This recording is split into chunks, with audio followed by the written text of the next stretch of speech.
This is one of the earlier questions in Chapter 7 on break-even analysis. Question number 5 from exercise 7.1. We've got the selling price per unit for a product at $30 per unit. The fixed costs per month are $12,560 and the total variable costs per month are $11,440 at the break-even point. This is key.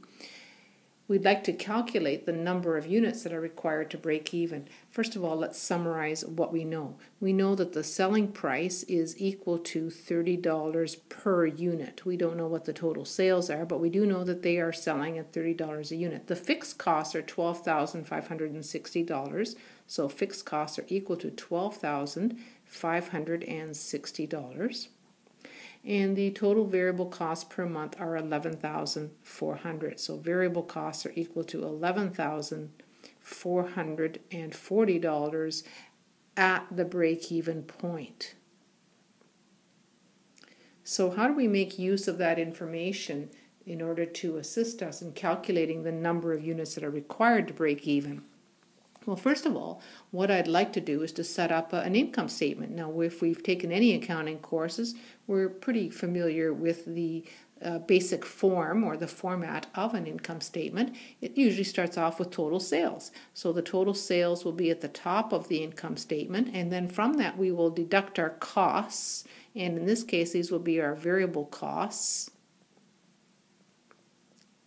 or VC if you like, just use VC, but variable costs, and that will leave us with our gross profit. Our gross profit can also be called the contribution margin. So CM for contribution margin. All of these are going to be related to volume. These three items in your income statement will be volume based. So in other words, the more we sell, the higher our variable costs will be and the higher our gross profit will be. It's all directly related to volume. From the gross profit, we now can subtract the fixed costs, which are not volume related. So we will deduct the fixed costs from this, and that leaves us now with our net income, or NI. So our net income is the bottom line. And now let's fill in what we do know. We do know that the fixed costs are $12,560. So fixed costs are $12,560, and I think it's appropriate for me to put that here. We also know that the total variable costs are $11,440. So that $11,440 can go right here at this line item, 11,440, but that is our variable costs at the break-even point. What that tells us is that at the break-even point, our net income is zero.